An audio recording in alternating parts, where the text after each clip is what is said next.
according to your Andromedan sources, there are 22 races originally colonized the Earth. The first race being the reptilians from Alpha Draconis.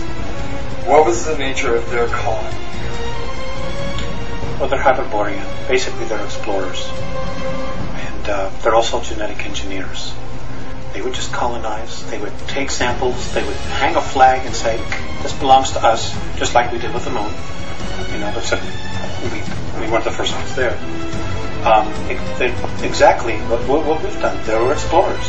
And they would just go to a place, they would see what was there, they would explore it, if there were minerals that they needed, if there were other life forms, organisms, whatever it was that they needed, they took, and then when it was done, they had enough, they moved on, and just kept exploring and expanding their realm of exploration or territory. And you said they were dumped here. Originally they were. They were dumped in Alpha Draconis. Nobody knows exactly where they came from, and my understanding is that even in their ancient history, they don't know exactly where they came from. But they were left in Alpha Draconis because that particular system offered them the highest probability of survival.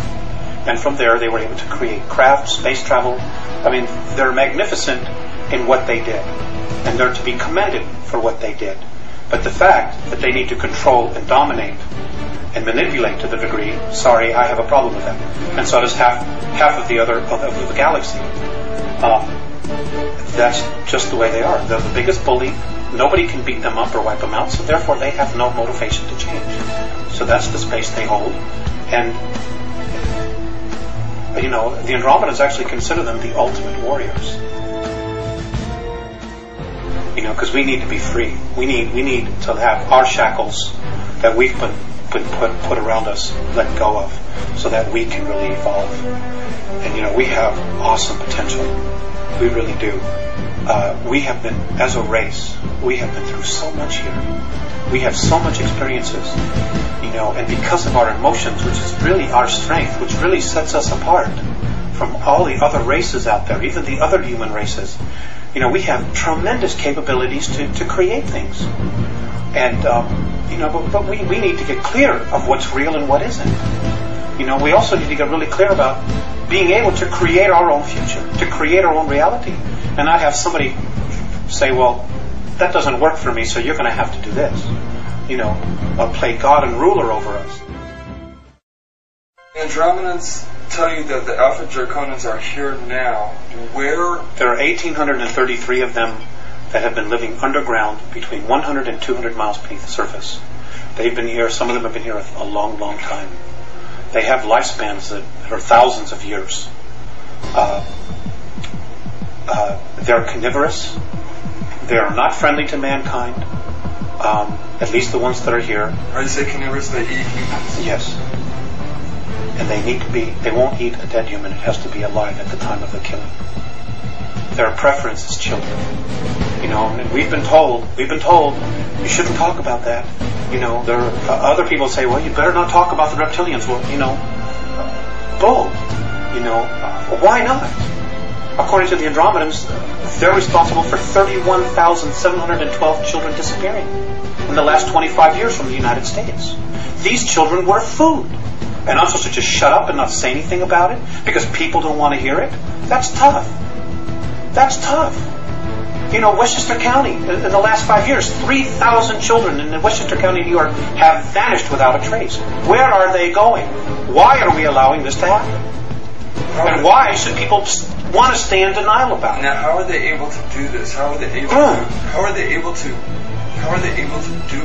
are they able to come up out of this from underground and do it? Or do they have? There are tunneling systems everywhere. They're being helped by the Greys, and also there are groups within the higher echelon that are actually helping them acquire this. So human beings are abducting the kids and giving them to the Greys, who in turn give them to the Alpha Draconans. That's right.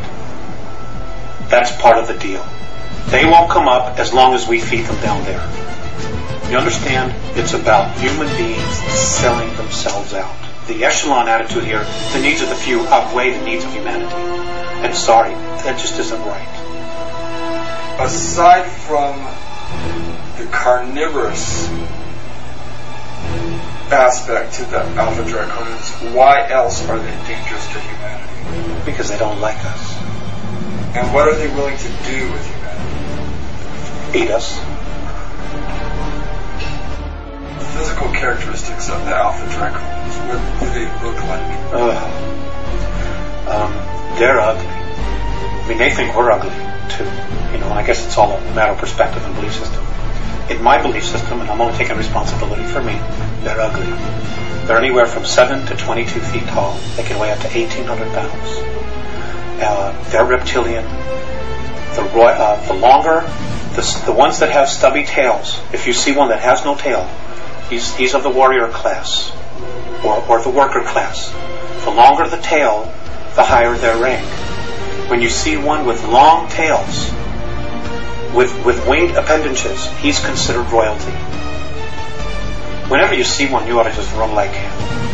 You shouldn't approach it. You shouldn't provoke it. Just get the hell out of its way. Just get out of its way. Just run.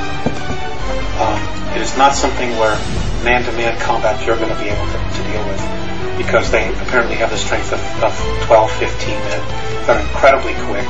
They're incredibly psychic. They know what you're going to do before you do it. And you know, if they get here in mass, we got real problems. Real problems.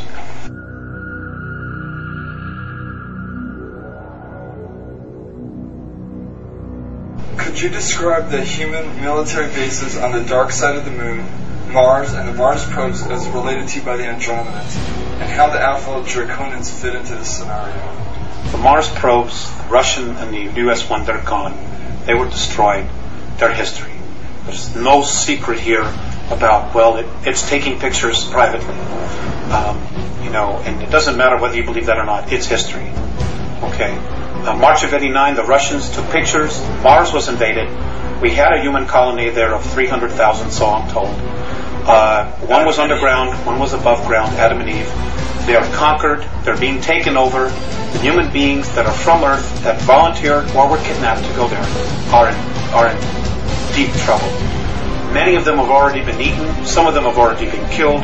There is nothing we can do here as a race to help them. So that was Mars was conquered by the Alpha Draconis? That's right. They came in, and there's 100,000 of them there. They have approximately 2,111 scout craft there. They're in an area underground that is 64 square miles, known on Mars as the area of Tempe Terra. That's where their base is. It's an ancient base that they had. It's over 1 million years old, and the last time it was in full bloom was 317,000 years ago. Now, if we begin to train all our telescopes on that, are we going to be able to see activity going on there? I suppose that we would. I have a feeling that they already are seeing incredible amounts of activity, but they're not allowed to say it. They're just not allowed to say it. Nor, who's going to want to jeopardize going to jail, being ridiculed, being fired, giving up everything they have to come up and say, well, I'm an astronomer, and I was looking at Mars, and I saw alien craft, and I know there's a base there, and it's being conquered by reptilian aliens. Who's going to have the guts to come up and say it? Nobody in the power elite. Nobody wants to blow their mortgage. But somebody's going to have to, right? Well, yes. But it's going to be too late by the time they do it. Is that what you're thinking? Yes. And so, and that's exactly what the Andromedans are thinking. You see, you know, there are people probably saying, well, God, why don't they just come down and save us? There's a lot to that. Number one, if we're rescued, we don't permanently evolve ourselves. Number two, we won't take responsibility. If something goes wrong, we can always blame it on them. Number three, it doesn't just change our reality, it changes their reality as well. Number four, the Andromedans and most of the other benevolent races, they don't want to have to come down here and babysit us. That's not their job. It's not their job at all.